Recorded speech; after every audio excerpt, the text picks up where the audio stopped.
نحمده ونستعينه ونعوذ بالله من شرور أنفسنا ومن سيئات أعمالنا. أشهد أن لا إله إلا الله وحده لا شريك له وأشهد أن محمدا عبده ورسوله لا نبي بعده. اللهم صل وسلم على نبينا وحبيبنا وقدواتنا محمد وعلى آله وصحبه أجمعين. فيا عباد الله اتقوا الله. فقال الله في القرآن: أعوذ بالله من الشيطان الرجيم. بسم الله الرحمن الرحيم. لقد كان لكم في رسول الله أسوة حسنة لمن كان يرجو الله واليوم الآخر وذكر الله كثيرا. صدق الله وصدق رسوله وبعد. Jemaah-jemaah yang mulia, alhamdulillah kita berada pada tanggal 8 Rabiul Awal atau bertepatan dengan 15 Oktober 2021. Ini disebut sebagai bulan Maulid Nabi sallallahu alaihi wasallam. Nabi yang kita maksud adalah Nabi Muhammad sallallahu alaihi wasallam. Satu nama yang kita meyakini paling banyak manusia menyebutnya setiap hari. Kalau ukurannya orang sholat, itu dalam sholat saja ada sekian kali kita menyebut namanya. Di luar sholat juga demikian. Nama yang paling banyak menyedot perhatian manusia sampai sekarang dengan pendekatan pro dan kontra. Jadi yang pro kepadanya banyak, yang kontra kepadanya banyak. Tidak sedikit mereka yang melakukan pembelaan terhadapnya dari dulu sampai sekarang. Ada yang melakukan pembelaan sampai pada tingkat menyediakan nyawanya sekalipun untuk keselamatan Rasulullah. Dan itu dalam masa kehidupannya terjadi berulang-ulang dan tidak hanya dalam satu orang. Jadi para sahabat itu mereka adalah orang yang sudah menyiapkan dirinya untuk bahkan lebih baik mereka yang mati ketimbang Rasulullah. Kira-kira begitu. Sampai sekarang orang dengan mentalitas seperti itu tetap ada. Pembelaan kepada Rasulullah itu tetap dilakukan dan mengedepankan kehormatan Rasul lebih mulia daripada nyawa dia sendiri. Ada orang yang tidak peduli sebagus apapun Nabi Muhammad, maka dia tetap akan melakukan serangan, propaganda, menghinakan, melecehkan, membuli habis-habisan, bahkan menargetkan kematiannya. Dan itu juga berlangsung sampai sekarang. Ada yang bermula dari pengetahuan yang amat dalam sehingga dia tidak istilahnya ya, mereka itu kenal Nabi itu lebih kenal dari anak mereka sendiri.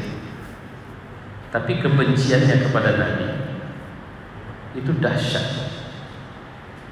Siapa yang dimaksud mereka lebih kenal kepada Nabi ketimbang mereka kepada anak mereka sendiri? Itu diabadikan Quran. Itu adalah ahlu kitab dari kalangan Yahudi, orang Yahudi. Jadi kalau boleh dibilang kenal lebih dari kenal anak sendiri, itu artinya luar dalam mereka tahu. Saya punya 9 anak, saya tahu betul karakter anak-anak saya itu. Mereka tidak bisa memungkiri kenyataan bahwa Nabi Muhammad itu orang benar, orang bagus, orang lurus. Tapi kedengkian telah menutupi mereka untuk bisa melihat secara jernih, bersikap secara benar. Makanya kita juga diingatkan hati-hati dengan penyakit yang bernama dengki ini. Karena kalau dengki sudah ada sama kita, orang sebaik apapun gak baik, sebagus apapun gak bagus. Kalau sudah datang tertanam dengki dalam dirinya. Ada yang menyerang Nabi Muhammad SAW bukan karena dia pintar, bukan karena dia tahu, karena dia on mission aja, project lah. Kebetulan majikannya sedang gak suka sama Nabi, maka dia pun menunjukkan bahwa dia adalah orang yang memberikan pembelaan terhadap majikannya. Kelompok begini juga banyak sekarang, yang secara sadar melakukan caci maki kepada Nabi, tapi dia tidak tahu Nabi yang dimaksud ini siapa. Artinya maksudnya ini benar atau tidak benar. Artinya tudingan ini dia nggak peduli dengan. Yang penting aku disuruh untuk melakukan ini, aku kerjakan. Jadi model begini dan sejak zaman Nabi. Jadi pernah Nabi sholat di depan Ka'bah. Jadi dulu Ka'bah tidak seperti sekarang. Kalau sekarang kan sudah perluasan demi perluasan. Jadi dulu boleh kita buat inilah dinding Ka'bah. Jadi hanya sekedar berapa kira-kira ke pintu masjid itu sudah warung-warung lah ya, warung-warung kopi apa semua. Jadi Nabi sholat itu Abu Jahal dan beberapa orang kafir lagi duduk merhatiin. Abu Jahal bilang, tahu nggak si Anu kemarin pesta dia, foto unta dia. Itu kan masih segar itu. Lampu unta yang berisi kotoran itu kan dibuang. Ada nggak kalian yang berani? Ambil kotoran itu, lumatkan atau lululi Muhammad dengan kotoran unta itu.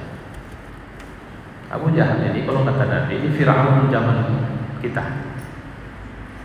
Saya secara jujur belum meneliti lebih jauh untuk mencari tahu kenapa Nabi Muhammad menyebut Abu Jahal itu Fir'aun. Karena kalau Fir'aun itu identik dengan kekuasaan sering kita.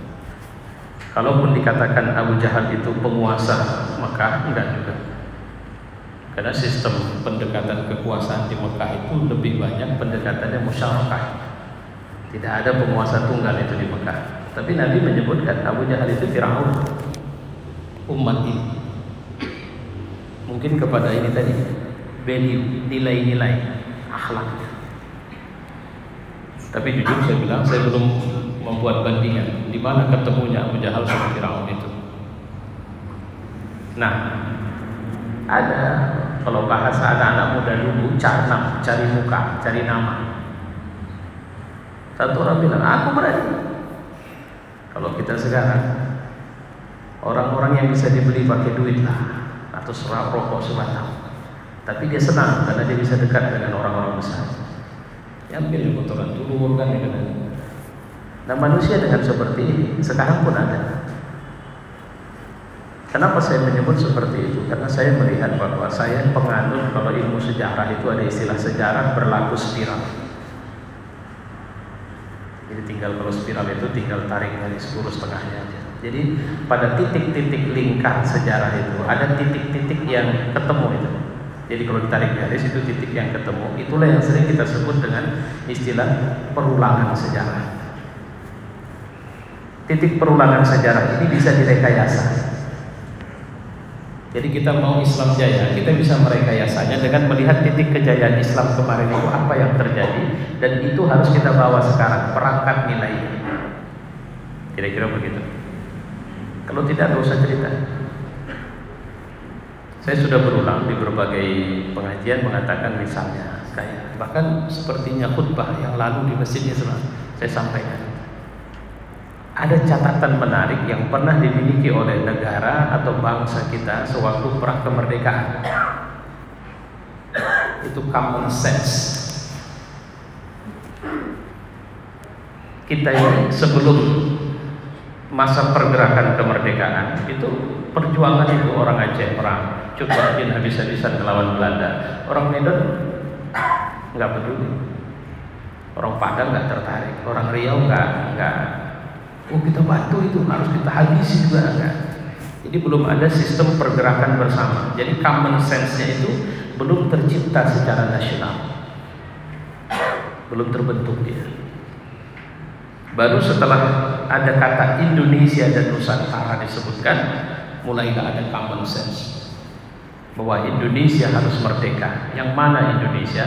Sabang sampai Merauke, kira-kira begitu. Walaupun bahasa Merauke itu baru datang belakangan karena Irian Jaya waktu itu sekarang sudah menjadi beberapa provinsi di Papua. Itu belum masuk wilayah Indonesia, baru tahun belakangan lah. Yang menarik dari sini sebenarnya adalah ketika kemudian diciptakan tagline jargon bersama. Makanya setiap orang tidak lagi bicara agama, suku, bangsa berbeda, bahasa berbeda, ketika ketemu maka satu kata yang sama adalah merdeka. Kata yang sama ini kalau diucapkan sekarang beda nilai. Pimpinan-pimpinan partai teriak merdeka, kita merdeka apa? Kau juga yang jual negara ini. Nah itu yang kalau sekarang. Kalau kemarin sebelum kemerdekaan, merdeka semangatnya apa? Ya, saya siap mati. Kalau bahasa agama azizan atau mut syahidan, kita hidup mulia atau kita mati syahid. Bergerak semua. Yang main di lapangan politik, bergerak berdiplomasi untuk memerdekakan Indonesia. Yang bergerilya di jalan, di hutan, melawan dengan senjata, melakukan gerakan. Dan itu yang mulai membuat Belanda. Dan kebetulan konstelasi dunia juga sedang goncang kolonialis dan imperialis waktu itu. Maka kemerdekaan Indonesia memicu kemerdekaan negara-negara lain di dunia. Itu yang menarik. Begitu juga dengan Nabi Muhammad. Jadi kalau saya bilang, kita sekarang berada di event ini, adakah kita punya perasaan suhu yang sama bahwa kita adalah umatnya Nabi Muhammad seperti generasi pertama menyadari itu? Pada cinta kita, pada ketaatan kita, pada wala kita, pada keberanian kita untuk bertahan, sabar, istiqomah dengan nilai-nilai yang diajarkan. Itu yang harus kita pelajari sekarang ini adalah mempertanyakan, ada nggak bagian dari Islam ini yang kita curigai? Jadi nggak usah tanya orang lain. Kita mau bicara saya Muslim, sementara kita masih ada di antara ajaran Islam ini yang kita nggak ngerti juga. Kenapa ada ajaran ini dalam Islam? Aku sebenarnya cocok kali sama Islam, cuma tak cocok dengan kata jihad. Selesaikan dulu itu. Apa benar memang Allah atau kita memang tidak layak, atau ajaran Islam tentang jihad ini penyakit, anomali, cacat, kelainan? Selesaikan dulu itu. Baru nanti kalau kita sudah bisa mendefinisikan diri sebagai I am Muslim, fa in tawallaw faqulu syhadu bi anna muslimun. Kalau mereka tidak mau ikut kepada kalian, maka bilang kepada mereka, isyhadu, saksikan, nih kami Muslim. Kata saksikan itu bukan cuma keluar dari mulut. Lihat nih kinerja kami, etos hidup kami, bagaimana performa kepribadian kami, bagaimana kami berpakaian, bagaimana kami bicara, bagaimana kami berumah tangga. Bi anna muslimun, kami ini Muslim. Apa makna menjadi Muslim itu sebenarnya? Nah, ini. Jadi sekarang ini, bisakah Indonesia besar? Kalau saya bawa ke cerita Indonesia, saya bilang masih berat, Mas. Kita ini bertahan sebagai negara saja udah syukur sekarang kalau saya bilang. Bukan saya pesimis. Kenapa? Karena kita tidak punya common sense. Kita nggak punya perasaan yang sama. Kita nggak punya satu kata untuk bicara we are Indonesians. Kita ini adalah orang Indonesia. Dulu Soekarno itu nggak boleh dibilang, mohon maaf kalau pakai bahasa yang terlalu vulgar, brengseknya negara zaman kepemimpinan. Inflasi Bapak yang pernah hidup sezaman sampai di atas 600%. Maka dia tumbang dengan semua kekacauan ekonomi, sosial, politik waktu itu. Tapi satu yang kita tidak boleh lupa dari Indonesia, maaf, dari Soekarno, apa? Dia bisa membuat kita bangga jadi orang Indonesia. Itu yang hilang dari kita sekarang. Kita pergi ke Singapura. Where are you from? Indonesia. Where are you from? Malaysia. Indonesia. Indon itu insult. Mereka panggil kita dengan Indon, itu bahasa pelecehan sebenarnya. Kenapa? Bangsa muda, bangsa baru. Di mana kita bisa bangga? Satu hari Pak Karno itu pernah diundang, John F. Kennedy. Rupanya Kennedy tak bisa terima hari itu. Soekarno udah tunggu jam, reschedule Mr. President. Soekarno bilang, kalau dia mau terima saya on schedule, jika tidak saya balik. Kennedy ini kawan dekat Pak Karno. Jadi saya baca ini di bawah bendera revolusi. Gedung putih itu dari lantai bawah ke atas. Soekarno berdiri di bawah. Ketika akhirnya Kennedy kalah kabut karena Soekarno ngantuk, maka dia bilang, oke, on schedule. sampai dia tidak mau naik ke atas, dia turun di bawah. Dia tunggu Kennedy turun ke bawah jemput dia, turun. Begitu nyampe, Soekarno pegang dasi Kennedy, betulin lah sambil ngomong, Mr. President, saya ini presiden dari satu negara kecil, tidak seperti Anda. Rakyat saya cuma 60 juta, kata Soekarno. Waktu itu Anda ini negara besar, super power.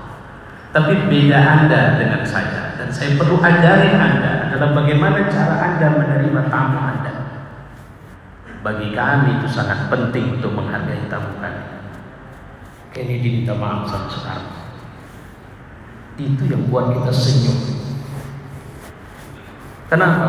Terbangga dengan Soekarno.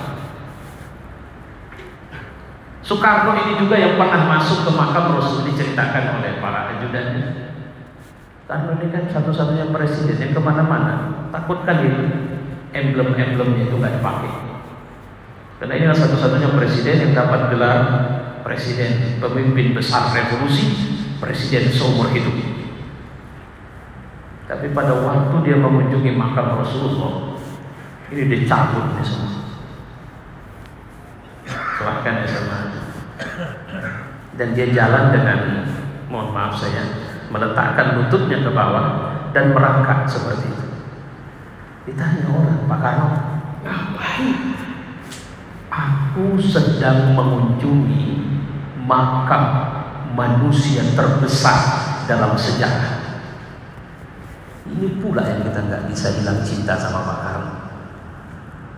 Serius Pak, secara politik saya dulu saya Soekarnois, karena ayah saya itu Soekarnois. Tapi sekarang saya sudah bisa bedakan banyak itu buruknya Soekarno. Tapi ada yang tak boleh kita hilangkan. Dia masuk ke makam itu. Aku tidak ada apa-apa yang dibanding orang besar ini. Dahsyat. Saya bicara dengan Pak Dubes Maroko sekarang, Pak Hasrul. Apa dia bilang? Maroko itu cintanya sama Soekarno tinggi sekali.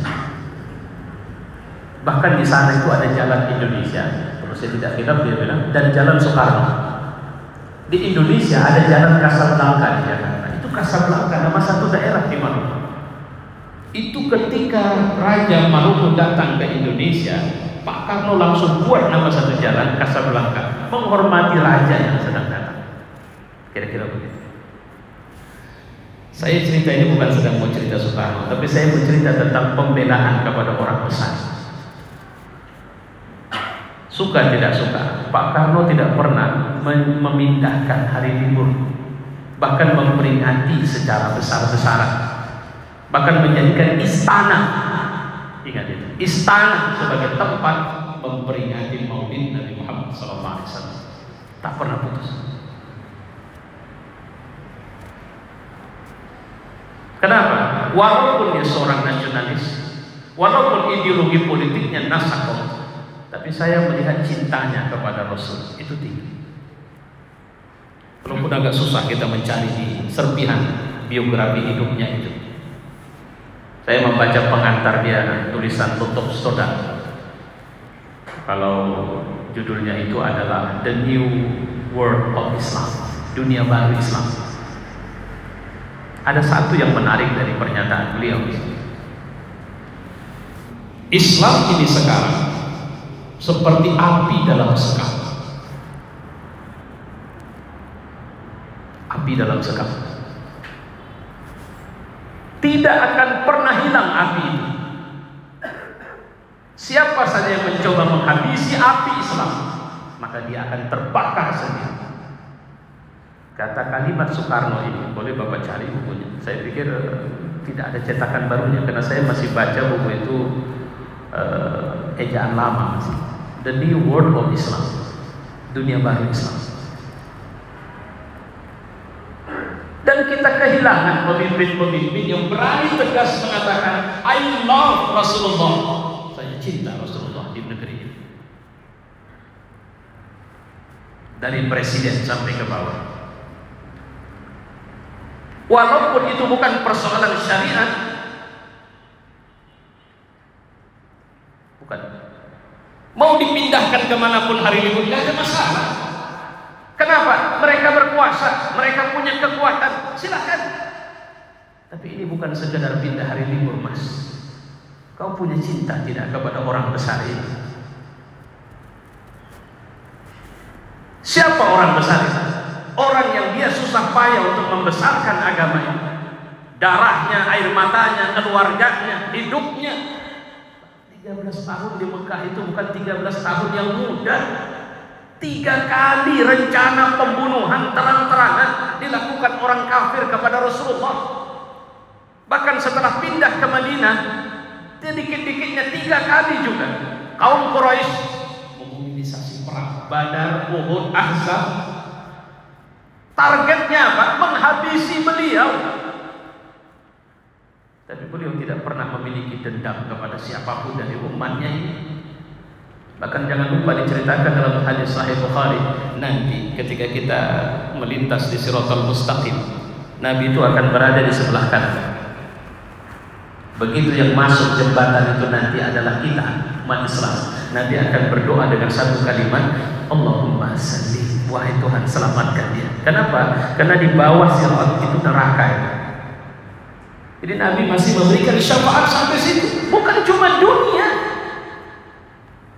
Adakah cinta itu tertanam dalam diri kita? Adakah pernah kita secara khusus membuka lembaran sejarah beliau, memperhatikan tangis beliau? Apa doa beliau di malam hari? Adakah dia minta jabatan? Ketika Allah menawarkan, Muhammad, ini semua emas, maaf, ini semua pasir, gunung, batu di Mekah ini, urubah jadi emas kalau kau mau. Aku cuma minta satu saja ya Allah. Kalau bisa izinkan aku bisa makan sehari, tak makan sehari.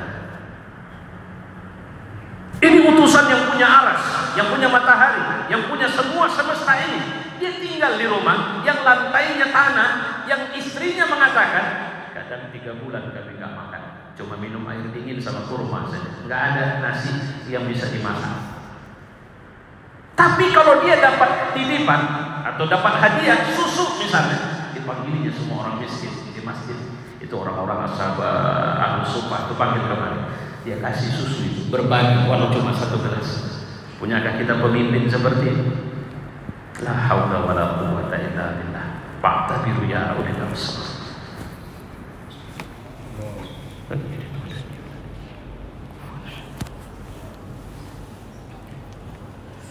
Alhamdulillah. Nushalli wa sallim ala nabiyyina wa habibina wa qudwatina Muhammad wa ala alihi wa sahbihi ajma'in.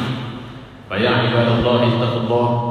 Wa qala Allah fil Qur'an, a'udzu billahi minasy syaithanir rajim. Bismillahirrahmanirrahim.